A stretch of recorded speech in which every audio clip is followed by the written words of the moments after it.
Welcome, everybody. Thank you for joining us at Space Cowboy Books Online for the launch and reading part 1 of Eccentric Orbits, Volume 3 from Dimension Fold Press, edited by Wendy Van Camp. I am going to hand it over to her to introduce our poets for this afternoon's reading, and make sure to check the links in the chat for where you can get a copy of the book. For our audience, please mute yourselves while the readers are reading. And thank you so much for joining us. I'll hand it over to Wendy. Well, thank you, Jean-Paul. Thank you to Space Cowboy Books for hosting our launch party. Really very much appreciate this. Anyway, I'm Wendy Van Camp. I am the Poet Laureate of the City of Anaheim, the con coordinator for the SFPA, and probably most importantly, the editor of Eccentric Orbits. This is an annual anthology of science fiction poetry put out by Dimension Fold Publishing. I started as just a poet in issue 1, and I kind of took it on myself to do a little bit of marketing for the book. Next thing I know, Ken was saying, hey, you want to edit the darn thing? And I went, wow. And I said, yes. And so my first effort was last year, and it has been such an honor. We've had several Riesling winners or nominees. We've had 4-star nominees from that issue. And so it's really been quite the success. And I'm hoping for Eccentric Orbits 3 to be just as exciting for all of us. I was astonished by the quality of poets that came out for this last issue. It's just, I'm just humbled really by all of you that put your trust in me as your editor.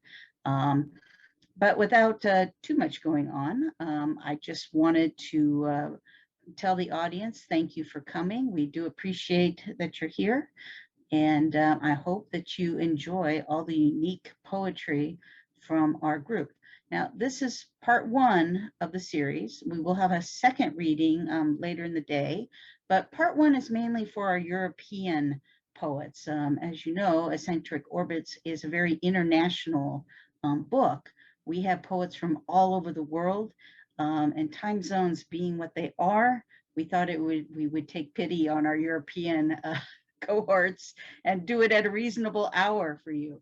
So this is part 1, mainly our European poets, and then part 2 later will be more of our American and Canadian poets.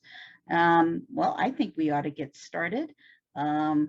Poets, I'm going to call on you one by one, and when I call your name, please introduce yourself to the audience and then read the poem that you have prepared. And our first poet will be Blaise Langlois. And I probably just mingled your name, and I apologize. That's okay. Langlois. And that's quite all right. I get that a lot. And I think I'm the only Canadian poet that's in this section. I think I just chose this part because it worked well with my schedule with my kids. Okay, so I guess, do you want us to give us a bit about ourselves or just read? Please go ahead and introduce yourself and then read okay. The poem from the anthology that you prepared. Perfect. So my name is Blaise Langlois. I write speculative poetry, sci-fi, horror. I write short fiction as well. And I kind of got involved with Wendy with another thing with the SFPA, and there was a convention, so I got involved with Wendy, and she's like, hey, do you want to try out for this stuff? And I was like, sure. So here I am. So the selection, and you can learn more about my writing at ravenfictionca.wordpress.com, and there's some blog information there and links to all of my publications so far. Okay, so I'm going to read my piece, The Watchmaker's Lover. Her gaze catches me unaware, an unblinking eye drawing crimson to my cheeks, a teenage heart resurrected. This binary language, soft whispered code between us, carrying lovers to where we can exist in this moment. What algorithm could predict such a connection? Pleading ignorance to the exchange between neurons and wire, yet unable to deny this signal, tentatively touching flesh to steel, the coolness presses upon my lips, and I am left with the taste of iron and disappointment. And that's my poem. Well, thank you very much, thanks. Blaise. That was lovely.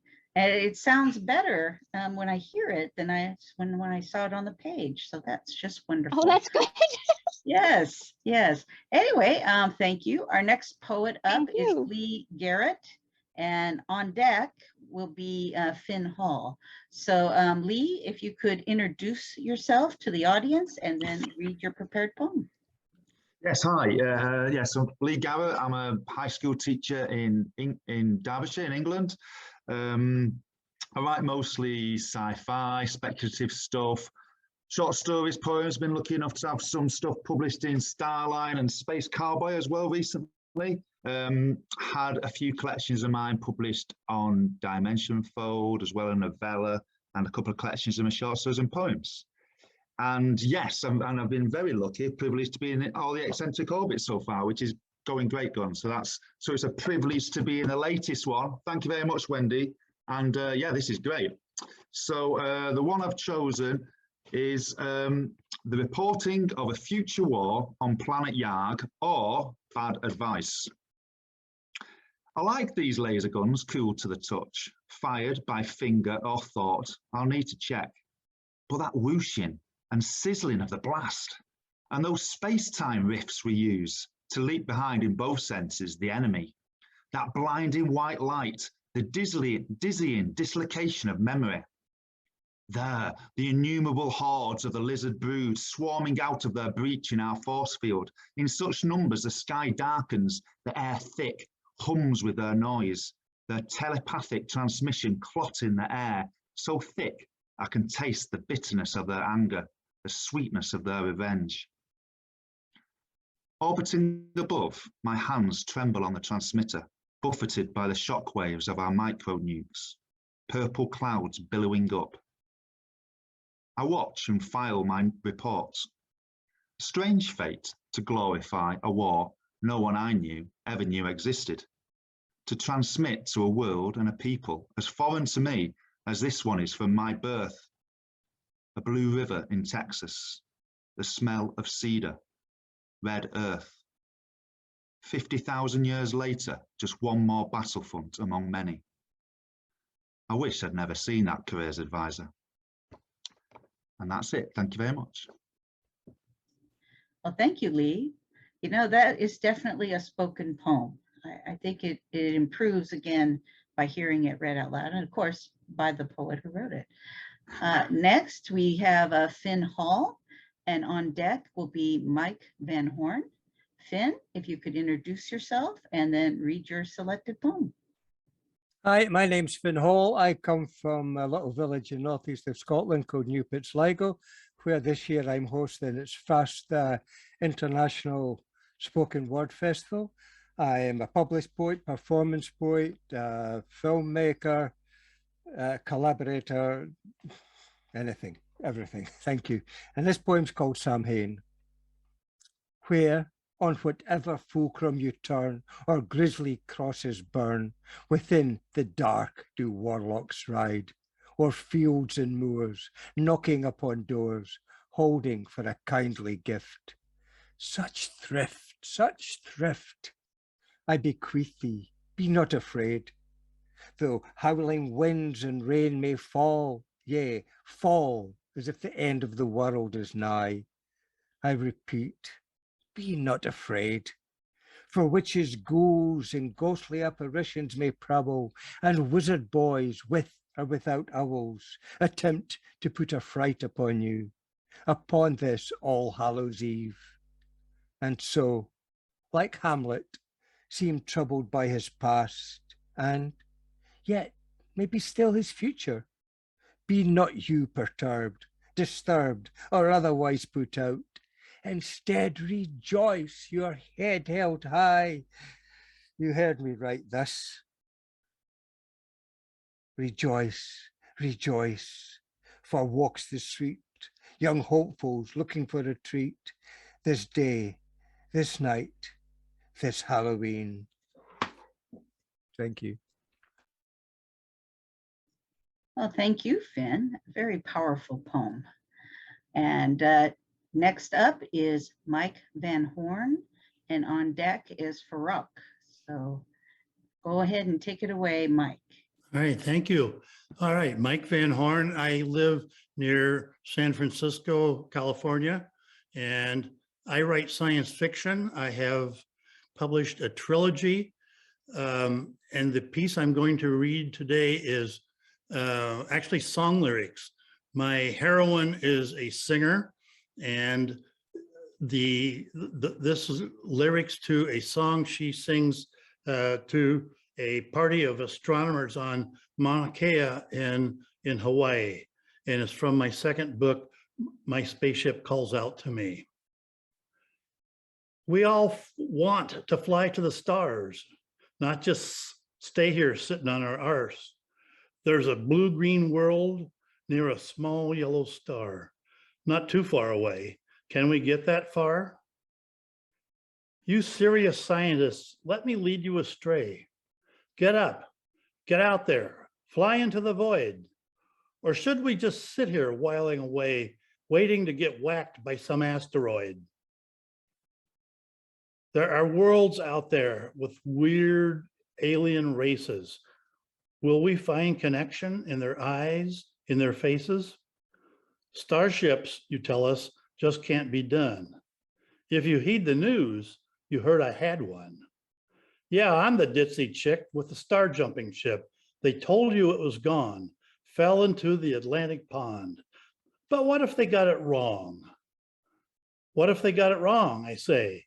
Would you go? Would you go someday to where your glass can barely see, then turn around and wave to your stay-at-home company? Send a postcard back from Kepler 8 to loved ones back at home. The weather here, it ain't so great. I can't wait to get home. I can't wait to get home, you say, but you can't come back till you've gone away. You'll see how much you really miss our sweet earth back at home. So let's soon be on our way. So this is from like My Spaceship Calls Out to Me. All of my stuff can be found on my website, galaxytalltales.com, including these lyrics put to music. Thank you. Oh, thank you, Mike. It's really interesting. I love that. Coming up next is Faruk Buzhala, and on deck will be Ruth Walker. Hello, people. I am Faro Bhujanga from Kosovo. I am poet. I write poems, sometimes short stories, and I live how I can in those hard times. For today, I select one of my poems, which is introduced in anthology Eccentric Orbits Volume 3. The poem is from prehistory to futurism.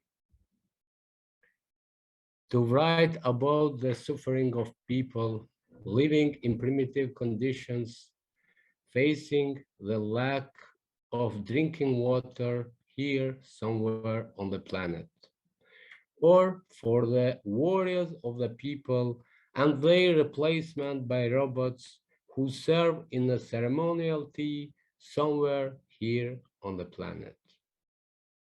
I'm in the middle, knowing that the first is being forgotten, while for the second, I dare not think for now because they robots dance in my head. Postscriptum. I play here on the computer the Age of Empire game, thinking to myself like the creator of humanity. Thank you.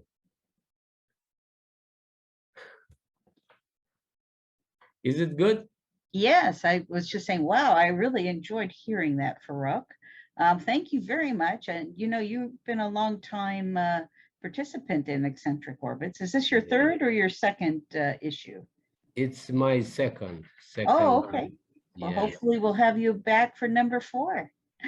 Anyway, let's keep moving on. Ruth Walker, you are up next. And of course, we'll be finishing up with R.K. Rugg. Okay, thank you very much, Wendy, and thank you, Jean-Paul. This has been lovely. And Blaise, you're not the only Canadian. I am too, but I'm catching a plane tomorrow morning at 6:15 a.m. to go to Newfoundland. So thank you for putting me in the earlier slot. I'm a writer and an editor, and I have I'm in a partnership in Writescape. Writescape.ca is where I routinely blog with my business partner, and I tend to write more literary, or did tend to write more literary fiction, but as I've gotten older, I seem to be moving back to my first love, which was science fiction and fantasy. The poem I'm going to read to you is a long poem, so you're not going to get the whole thing. I'm just going to keep it down to a couple of minutes. Read the opening part. Opera verse, The Coming of Sorrow in 5 voices, has 5 characters in it. Orpheus, the demigod musician who could move rocks and gods with his string instrument. He travels down to the underworld to bring back his dead wife, Eurydice, a beautiful nymph killed by a snake bite, where Hades, the god of the underworld, is also the keeper of the dead, and he wants to get his, Orpheus wants to get his wife back. There's also Persephone and Demeter are also included, but I won't be reading them, or Hades, my absolute favorite character. Anyways, opera verse. Orpheus. Could not let it alone, could not resist the lure of silence, the solitary craving for the fragrant palm against his chest, heartbeat to heartbeat. All he could imagine, a half breath from light. All he had to remember, keep from turning. His strings and her laughing voice silent, not even the press of bare foot on night's ground. No whispers sweeter than birds at dusk. Trust, and that's all, to fill an empty hand. Can anyone blame faith's failure when fingertips never touch the same thing twice? Turning around is all that remains, to lose a world in an instant with a single backward glance. Eurydice. I could have told him the way it would end, though predictions are not our gift.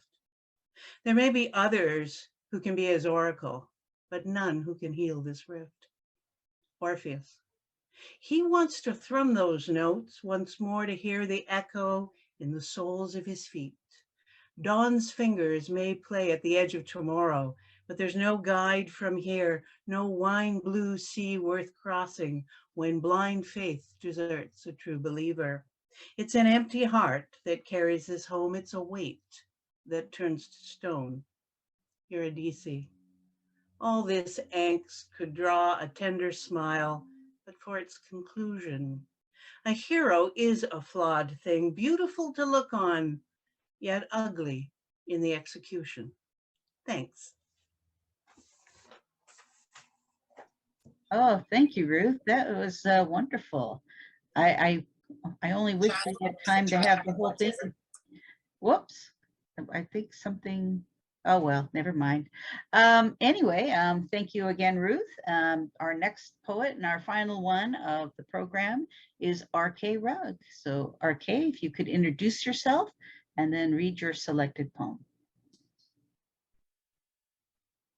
All right, I'm on a new machine. Can you hear me? Yes, all right.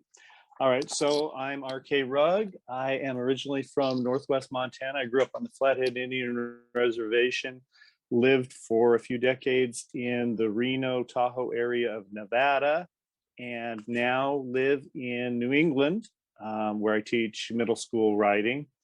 And I was fortunate enough to have a few poems selected for Eccentric Orbits 3. The one I'm going to read is Musing Upon Cryogenic Propellants, a Villanelle. push up, away, break loose, take flight, and watch the azure skies turn dark for lack of air as improbable wings of ice give way to firelight. Beyond our reach, but never out of sight, the quest of the ages, to get from here to there, to push up, away, break loose, take flight, and dance among the diamonds of the night. Were we cautious and timid, we would beware as improbable wings of ice give way to firelight.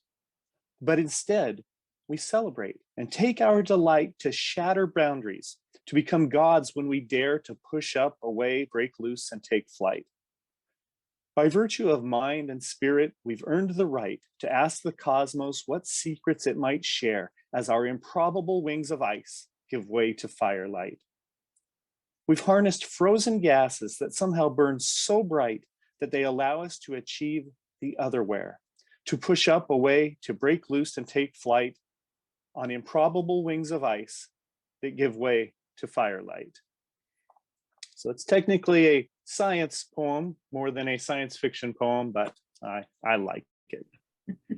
Must be why I liked it so much, because I write a lot of science poetry myself. Well, this is the end. I know. Yes. But this is the end of this particular program. I want to thank all our poets for coming and sharing your work with all of us. You can catch a repeat of this on YouTube on Space Cowboy Books. And again, thank you very much, Jean-Paul, for hosting our book launch. It's much appreciated. And yeah, thank you, everyone, for Jean-Paul. And again, if you're interested in Eccentric Orbits, it is a publication from dimensionfold.com.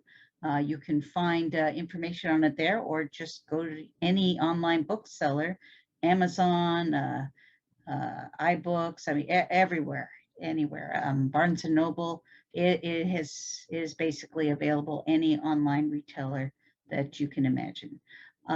Anyway, I guess that's it. Again, I am Wendy Van Camp, the editor of Eccentric Orbits, and thank you all for coming. Thank you so much, Wendy. And thank you to all of our poets in the audience for joining us at Space Cowboy Books for this reading. We're having part 2 at 6 o'clock if anyone wants to join us. And you can also get the copy at our physical location in Joshua Tree, as well as our online store. If you want to shop indie, we always appreciate that. Thank you, everybody, so much.